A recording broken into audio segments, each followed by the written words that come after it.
जय हिंद साथियों। देखिए आपका आज बीपीएससी ने टीजीटी और पीजीटी का आपका आंसर की जारी किया है और उसमें देखेंगे आपका कि कुछ क्वेश्चन का आपका आंसर की रॉन्ग है, जिस पर आप ऑब्जेक्शन करते हैं तो आपका ये 100% आपका नंबर इंक्रीज होगा। तो चलिए हम उन प्रश्नों को देख लेते हैं जिस पर आप ऑब्जेक्शन कर सकते हैं। एक प्रश्न आपका ये है क्वेश्चन नंबर 34 और ये आपका क्वेश्चन जो है ये आपका क्लास 11-12 में आपका पूछा गया है और ये आपका प्रश्न जनरल स्टडीज का है, जो आपका 40 मार्क्स का क्वेश्चन था उनमें आपका ये प्रश्न है। क्वेश्चन देखिए क्या है। क्वेश्चन अगर आपका कि दो पूर्ण संख्याओं के बीच का अंतर 66 है, दो पूर्ण संख्याओं के बीच का अंतर 66 है और दोनों संख्याओं का अनुपात 2:5 है, तो कह रहा है दोनों संख्याएं हैं। अब देखिए आपका बीच का अंतर कितना दिया है, 66 दिया है, 66, और इस दोनों का अनुपात कितना दिया है, 2:5 दिया है। और इस यहाँ पर हम अंतर देखते हैं तो 5 में से 2 को माइनस करेंगे तो आपका 3 आएगा और ये आपका अंतर 66 दिया है, तो यही 3 पार्ट आपका हो जाएगा 66 के बराबर। यहाँ से हम 1 पार्ट निकालेंगे, इसे आप काटिएगा तो आपका आएगा 22 या 66, 1 पार्ट का वैल्यू कितना हो गया, 22 हो गया। और ये आपका कितना फर्स्ट संख्या आपका ये है आपका 2:5 में आपका संख्या है, तो ये आपका पहला संख्या क्या हो जाएगा, तो यहाँ आपका 2 पार्ट है और 1 पार्ट आपका 22 है, तो 2 गुने 22 करेंगे तो ये आपका आ जाएगा 44 आ जाएगा।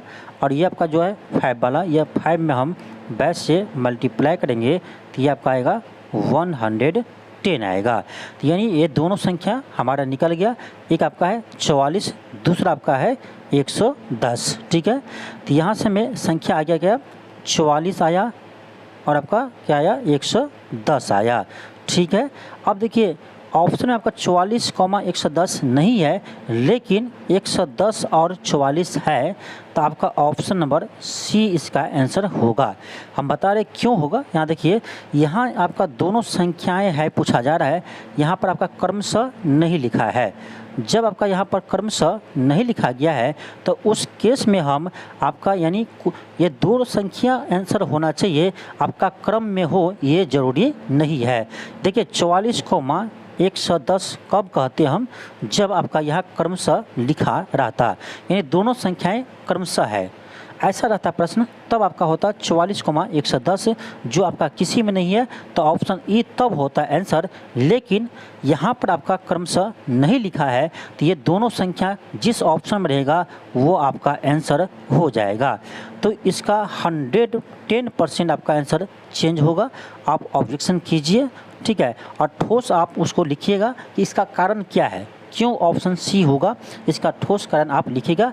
इस तरह से सॉल्व करके वहाँ पर आप नोट करके लास्ट में लिख दीजिएगा, क्योंकि यहाँ पर क्रमशः नहीं दिया गया है तो हम क्रमशः में संख्या को क्यों ले, तो आपका क्रमशः रहता तब आपका होता है 44,110, लेकिन क्रमशः नहीं लिखा है, तो ये दोनों संख्या जिस ऑप्शन में रहेगा वो इसका आंसर हो जाएगा।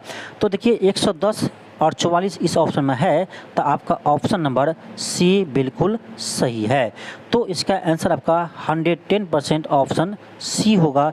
इस पर आप लोग ऑब्जेक्शन जरूर कीजिए। ये प्रश्न आपका क्लास 11-12 में आपका पूछा गया है जनरल स्टडीज वाले सेक्शन में। ठीक है, इस पर आप ज़रूर ऑब्जेक्शन कीजिए, 110% आपका मार्क इंक्रीज होगा। कारण भी बता दिए, ठीक है, कारण क्या है, यहाँ आपका क्रमशः नहीं लिखा है। ठीक है, ये चीज़ ध्यान रखिएगा, क्रमशः लिखा रहता है तब हम देखते हैं कि पहली संख्या जो है उसको हम पहले लिखेंगे और जो बाद वाली संख्या है उसको बाद में लिखेंगे। लेकिन जब क्रमशः नहीं है तो इसका क्रम इसी अनुसार हो ये ज़रूरी नहीं है, ये दोनों संख्या जिसमें होगा वो आंसर हो जाएगा। तो ऑप्शन सी बिल्कुल इसका राइट होगा, जबकि बीपीएससी ने ऑप्शन ई दिया है जो गलत है।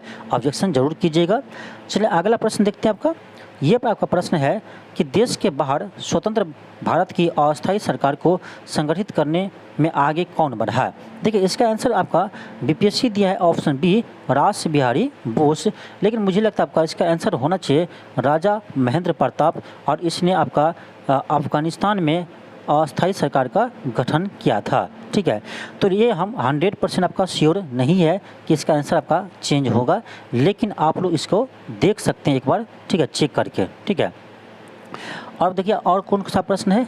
अब आपका प्रश्न है ये देखिए कि किसने 1920 में बिहार प्रादेशिक कांग्रेस कमेटी का स्थापना किया। खैर बात इस क्वेश्चन में ही गलत था, यहाँ पर 1908 होता, ठीक है, यहीं पर आपका मिस्टेक था, इसलिए बीपीएससी ने इस प्रश्न को ही डिलीट कर दिया है। तो अब आपका इस पर ऑब्जेक्शन करने की कोई ज़रूरत नहीं है। अब जो आपका होगा ये प्रश्न आपका डिलीट हो चुका है, यानी आपका जो 120 क्वेश्चन में आपका जो कट ऑफ बनता है ये आपका 120 पर अब कट ऑफ नहीं बनेगा, 119 क्वेश्चन भी आपका कट ऑफ बनेगा। और आपका 9 to 10th और आपका 11-12 दोनों में आपका एक एक प्रश्न को डिलीट कर दिया है, दोनों में एक एक प्रश्न को आपको डिलीट कर दिया है। तो ये तो डिलीट कर ही दिया है, ठीक है। और अगला प्रश्न देखिए, आपका अगला प्रश्न जो है ये आपका प्रश्न है, भारतीय उपमहाद्वीप में पूर्व में मूलतः एक भाग था, तो इसे भी डिलीट कर दिया है बीपीएससी ने, ठीक है। यानी ये आपका क्लास 9 to 10th में पूछा हुआ प्रश्न है, और तब आपका 9 to 10th में अब 119 मार्क पर ही आपका मेरिट बनेगा, ठीक है। और ये आपका जनरल स्टडीज़ का है, तो किसी भी आपका कोई भी सब्जेक्ट है तो सभी को 9 to 10th में जितने भी स्टूडेंट हैं सभी का अब आपका 119 पर ही कट ऑफ बनेगा, क्योंकि एक क्वेश्चन डिलीट कर दिया है। अब देखिए अगला प्रश्न आपका है ये कि अगला प्रश्न आपका है क्वेश्चन कि भारत की सबसे ऊंची पर्वत श्रेणी कहते हैं। ये आपका बिल्कुल सही दिया है K2, लेकिन आपका यानी आंसर की से पहले आपका बहुत सारे टीचर इसका आंसर दे रहा था कंचनजंगा। उस समय भी हम बताए थे आपका कि इसका आंसर K2 ही होगा, क्योंकि यहाँ पर आपसे पूछ रहा है पर्वत श्रेणी, सबसे ऊंची पर्वत श्रेणी, ठीक है। आपका पूछता माउंट एवरेस्ट, आपका पूछता कि एवरेस्ट में आपका भारत में सबसे ऊँची कौन सी है, हिमालय में, एवरेस्ट में नहीं, हाँ हिमालय में, बात एक ही हुआ, एवरेस्ट कहिए हिमालय कहिए। तो हिमालय में आपसे पूछता कि सबसे ऊंची चोटी कौन सा है, तब आपका होता क्या कंचनजंगा, लेकिन यहाँ से पूछ रहा है कि सबसे ऊंची पर्वत श्रेणी कौन सा है भारत का, तो ये आपका है K2। ये आपका बिल्कुल सही है, इस पर आप ऑब्जेक्शन मत कीजिएगा, ठीक है। तो ये आपका कुछ प्रश्न था जिस पर आप ऑब्जेक्शन कर सकते हैं। और ये जो आपका फर्स्ट प्रश्न है इस पर तो आप 100% आप ऑब्जेक्शन कीजिएगा, 100% इसका आंसर आपका चेंज होगा, ठीक है। अब गलती से किसी यदि ऑप्शन ई लगा कर आया है तो वो कहेगा कि बिल्कुल सही है, ठीक है, जो आपका गलत है, ठीक है। इसका ऑप्शन बिल्कुल सी होगा। आप लोग ऑब्जेक्शन कीजिए, आपका 1 मार्क यहाँ से 100% इंक्रीज होगा। तो आप लोग कमेंट बॉक्स में ज़रूर बताइए कि आपका कितना नंबर आ रहा है, ठीक है। क्लास 9 to 10th और 11-12 वाले सभी स्टूडेंट्स से कहेंगे कि आप लोग अपना कमेंट बॉक्स में अपना मार्क्स कमेंट कीजिएगा, और सब्जेक्ट के साथ और क्लास के साथ, ठीक है। देखते हैं आपका कितना नंबर आ रहा है, उसी के अनुसार आपको हम कट ऑफ भी बताएंगे। चलिए मिलते हैं नेक्स्ट क्लास में। थैंक यू, धन्यवाद।